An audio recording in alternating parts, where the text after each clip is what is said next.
Halo semuanya, perkenalkan, nama saya Luka Andolini Santoso, NIM 02123023. Saya adalah mahasiswa Narotama dan pada hari ini saya akan mempresentasikan mengenai tugas perbandingan negara-negara ASEAN saya, yaitu saya memilih topik perbandingan pemerintahan daerah antara Indonesia dan Vietnam.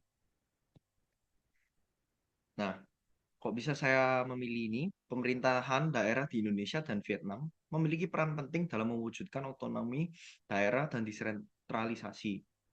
Kedua negara ini memiliki sistem pemerintahan daerah yang berbeda dengan sejarah, struktur, dan fungsinya masing-masing. Memahami persamaan dan perbedaan sistem pemerintahan daerah di kedua negara ini menjadi penting untuk mempelajari praktik baik dan mengidentifikasikan peluang untuk perbaikan.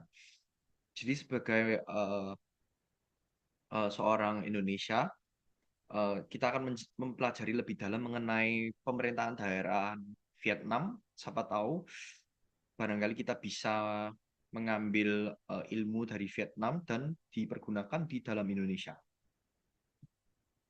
Tujuan saya adalah perbandingan sistem pemerintahan daerah di Indonesia dan Vietnam merupakan topik yang penting dan menarik.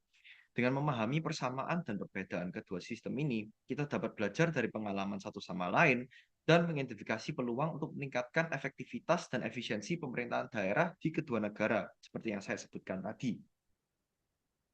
Lanjut. Nah, di dalam makalah saya akan munculkan dua rumusan masalah yang nanti akan dibahas di dalam makalah tersebut. Rumusan masalah pertama adalah persamaan dan perbedaan apa yang terdapat dalam sistem pemerintahan daerah Indonesia dan Vietnam. Itu akan dibahas lebih detail sehingga kita bisa memahami persamaan dan perbedaan antara Indonesia dan Vietnam dan cara mengelola daerah-daerahnya. Yang kedua adalah apa saja tantangan yang dihadapi dalam pelaksanaan pemerintahan daerah di Indonesia dan Vietnam dan bagaimana cara mengatasinya. Nah, untuk rumusan masalah kedua, kita akan menganalisis problem-problem yang akan muncul di dalam sistem daerah kedua negara tersebut. Lalu kita akan mencari tahu bagaimana kedua negara ini mengatasi problem-problem yang dimiliki daerah-daerah pemerintahan pada dua negara tersebut. Lalu kita bisa ya mengambil kesimpulan dari analisis tersebut. Metode penelitian di literatur saya akan menggunakan undang-undang. Jadi saya bisa melihat undang-undang Vietnam sekaligus melihat undang-undang Indonesia. Saya sudah pernah melakukan riset mengenai undang-undang Vietnam dan muncul beberapa pemerintahan daerah yang bisa saya baca dan digunakan untuk referensi untuk tugas saya ini. Studi literatur saya akan menggunakan juga jurnal ilmiah, lalu saya akan menggunakan artikel dan lain sebagainya yang pernah membahas antara dua negara ini. Sumber hukum sama, saya akan menggunakan secondary source, yaitu dari undang-undang, artikel, dan ilmiah. Saya sendiri tidak akan menginterview orang Indonesia atau Vietnam mengenai pemerintahan daerah, makanya saya menggunakan secondary source yang bisa ditemukan di internet. Saya searching.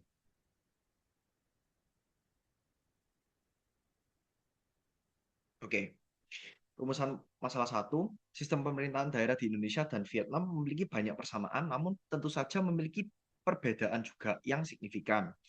Persamaan ini menunjukkan adanya tren desentralisasi global, sedangkan perbedaan mencerminkan konteks dan sejarah masing-masing negara tentang bagaimana mereka bisa menentukan pemerintahan daerah masing-masing negara.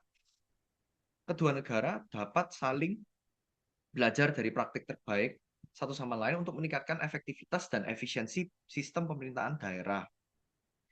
Perlu dilakukan penelitian lebih lanjut untuk memahami secara mendalam faktor-faktor yang mempengaruhi keberhasilan desentralisasi di kedua negara tersebut. Penting juga untuk memperkuat partisipasi masyarakat dalam proses perencanaan dan pengambilan keputusan di tingkat daerah agar kita bisa menjawab pertanyaan pada rumus masalah satu. Kita juga bisa melihat dari undang-undang untuk menjawab pertanyaan-pertanyaan seperti perbedaan dan persamaan apa yang dimiliki antara kedua tersebut. Lanjut, pada rumusan masalah 2, saya akan membahas mengenai tantangan dan solusinya. Pemerintahan daerah di Indonesia dan Vietnam menghadapi berbagai tantangan dalam implementasinya. Tentu saja tidak mungkin ada negara yang sangat sempurna sehingga tidak memiliki tantangan yang harus dihadapin. Tantangan-tantangan ini perlu diatasi secara komprehensif untuk memastikan efektivitas dan efisiensi sistem pemerintahan daerah. Nah, pemerintahan Indonesia dan Vietnam perlu bekerja sama untuk mengatasi tantangan-tantangan di atas melalui pertukaran pengalaman dan praktik yang terbaik. Kita bisa tukar informasi dengan Vietnam sebagai orang Indonesia, lalu kita bisa mengimplementasikan sistem pemerintahan daerah mereka yang sudah sukses dan berhasil di rakyat mereka. Maupun itu kita juga harus menguji terlebih dahulu karena tidak tentu pemerintahan daerah pada Vietnam yang sudah sukses bisa sukses juga di Indonesia. Penting untuk melibatkan berbagai pemangku kepentingan dalam proses penyusunan dan implementasi solusi, terutama adalah pemerintah pusat, pemerintah daerah, masyarakat sipil, dan sektor swasta. Seperti yang saya sebutkan tadi, tentu saja kita perlu menyusun dan mengimplementasikan solusi dan harus terlibat pemerintah lalu rakyatnya agar kita bisa mencari tahu apakah peraturan tersebut bisa diimplementasikan kepada dua negara ini. Perlu dilakukan penelitian lebih lanjut juga untuk mengembangkan solusi yang lebih inovatif dan kontekstual untuk mengatasi tantangan-tantangan yang dimiliki kedua negara tersebut. Kesimpulannya, makalah ini akan membandingkan sistem pemerintahan daerah di Indonesia dan Vietnam dengan fokus pada persamaan, perbedaan, tantangan, dan solusi. Sistem pemerintahan daerah di Indonesia dan Vietnam memiliki banyak persamaan dan perbedaan yang mencerminkan konteks dan sejarah masing-masing negara. Tantangan yang dihadapi kedua negara dalam implementasi pemerintahan daerah juga memiliki kesamaan, namun memerlukan solusi yang kontekstual dan inovatif. Terima kasih sudah mendengarkan presentasi saya. Sekian dari tugas hukum saya. Semoga bisa dinilai dengan yang terbaik. Terima kasih banyak.